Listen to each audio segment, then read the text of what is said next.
बता करके बतलाओ गुरुदेव।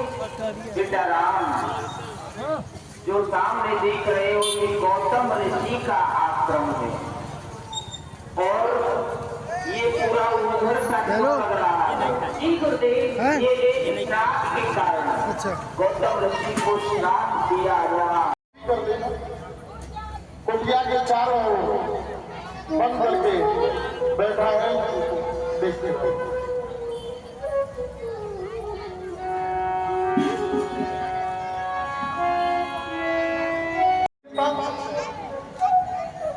आज उनकी लालसा जाकर टूटी। किसी समय अहिल्या का विवाह इसके साथ होने वाला था,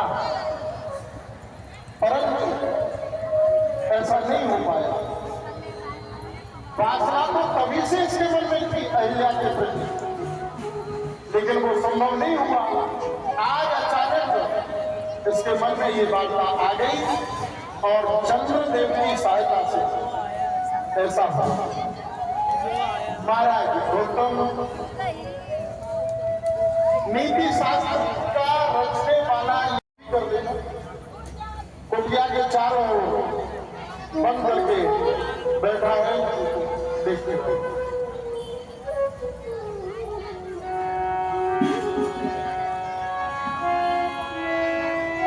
नारायण भगवान ने राजा बलि को छला तो राजा बलि से भगवान 3 पग पृथ्वी मांगने लगे।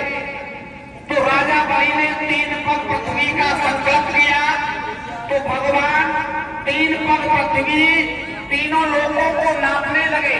तो भगवान का एक चरण ब्रह्मलोक के लिए चला गया।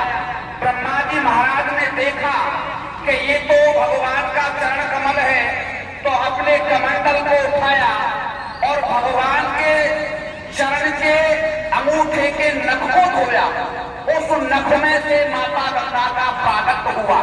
लेकिन जिस समय इस भूतल पर चल करके आई थी तो वहां से केवल एक धारा आई थी, लेकिन इस पृथ्वी पर आकर के 3 धाराएं पृथक पृथक रूप में हो गई। छूटी ब्रह्मलोक से जन्म भई 3 धार। एक गई सुरलोक जहां सुर धारा है, दूजी गई नागलोक गंधर्व लोक तारवे को, तीजी ने आए सब मही को गुवारा है। स्नान के करे थे दालित सब दूर हो, ध्यान के थरे से यम हो उबारा है। कहानो बखान करो मात गंगा की, पाप धारा काट में वो यही एक आया है।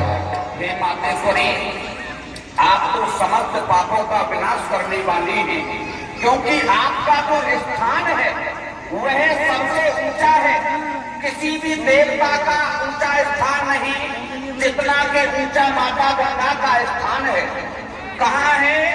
नीचे बहे बार तापे कश्यप सवार, कश्यप पे सवार एक शेष नाग काला है। शेष पे सवार अपनी भार दबा रखो, अपनी पे सवार एक पर्वत विस्तारा है। पर्वत पे सवार कैलाश गिरी और गिरी पे सवार एक नंदी सवारा है।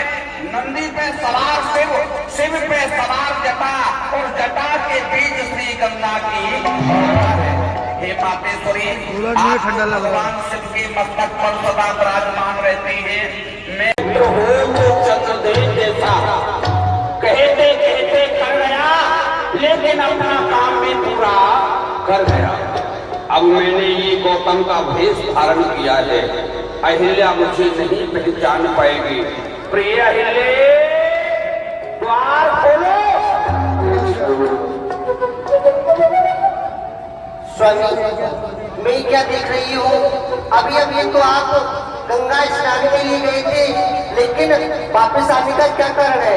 प्रिय, स्नान के लिए मार्ग में जा रहा था, लेकिन चलते चलते मेरा ये सर चकराने लगा। मैंने सोचा अभी कुछ समय और विश्राम किया जाए। आओ।